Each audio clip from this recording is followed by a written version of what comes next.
Pessoal, eu tenho uma denúncia muito grave para fazer e peço que vocês prestem muita atenção nesse vídeo, porque o que está acontecendo no Ceará hoje, todo esse caos, toda essa violência, toda essa criminalidade, não é por acaso, é de caso pensado, é um cálculo, é um planejamento, é uma estratégia política absolutamente nojenta que está sendo levada em frente pelo governador petista Camilo Santana. Eu peço que vocês prestem muita atenção e depois que vocês entenderem todo o objetivo e toda a complexidade desse processo, que vocês compartilhem com o máximo de pessoas possível para que todos tenham noção da verdadeira farsa e esse jogo com vidas humanas que está sendo jogado no Ceará.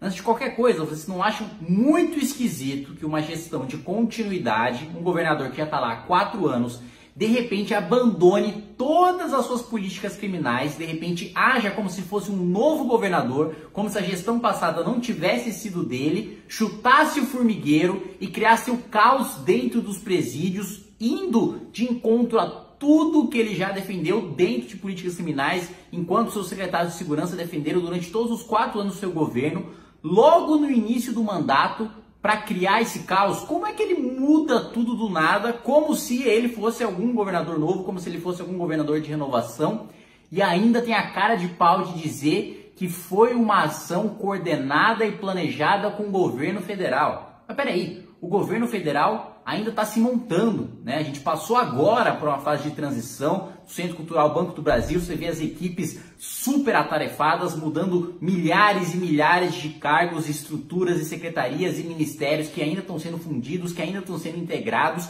E na primeira semana do governo federal, que ainda está se organizando, o governador diz que tem planejamento e tem integração com o governo.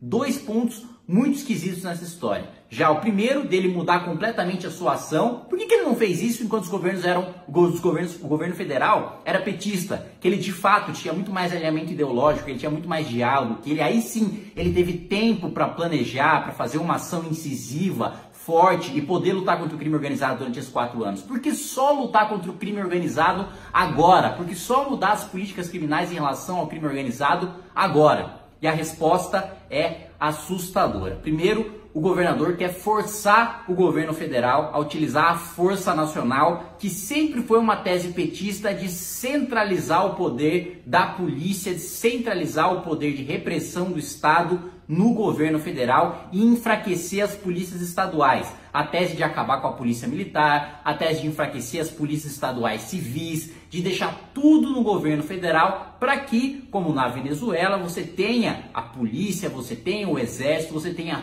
tudo facilmente nas mãos do governo federal, como se fosse uma espécie de guarda pretoriana, para que esse governo federal tenha o poder de tomar qualquer estado, coisa que não existe hoje. A gente tem diversas polícias militares muito bem treinadas, muito capacitadas.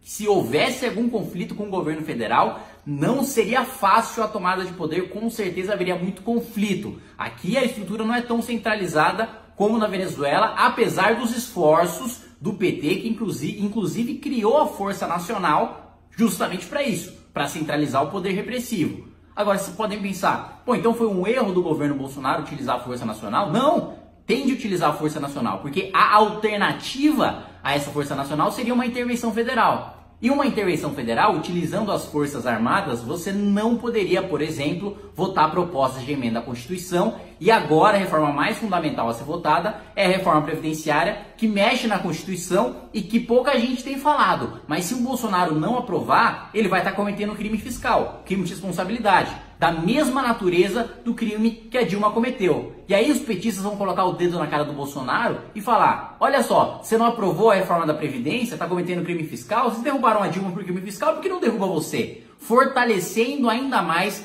a tese mirabolante do golpe, que depois de toda essa complexidade, toda essa estratégia, não vai parecer tão mirabolante assim. Ou seja, toda essa manobra, todo esse jogo feito com vidas humanas sendo feito para prejudicar o Brasil. Vocês imaginem se todos os governadores petistas que estão governando aí diversos estados do Nordeste e do Norte resolverem fazer a mesma coisa. O país fica absolutamente ingovernável. Não tem força nacional para todo mundo, e se você tiver intervenção federal, além de você também não ter exército para todo mundo, você barra a aprovação de PECs e basicamente paralisa a atuação do Congresso Nacional e transforma automaticamente o presidente da República num criminoso, dando discurso para o PT para derrubar o presidente da República porque ele está cometendo crime. Então, é uma coisa planejada, é de uma complexidade tremenda, a gente precisa expor toda essa estratégia, a gente não pode deixar que continue da mesma maneira, né? Basicamente o governador Camilo Santana está obrigando o governo federal a utilizar a força nacional, a reforçar a tese petista do poder central, para que cada vez mais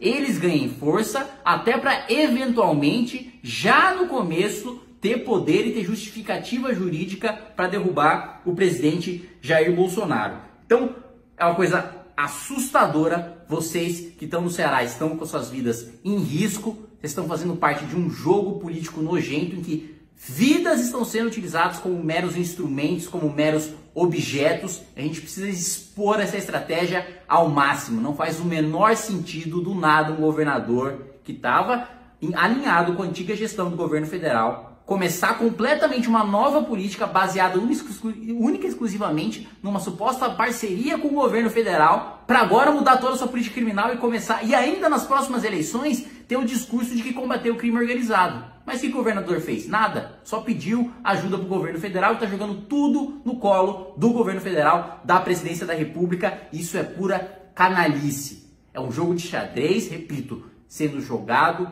com vidas humanas. E se a gente não expor a estratégia do rei, do petista, do governador Camilo Santana, vai ser um checkmate do PT. Inscreva-se no nosso canal, youtube.com/mblivre. Precisamos da sua ajuda. Acesse mbl.org.br/contribua.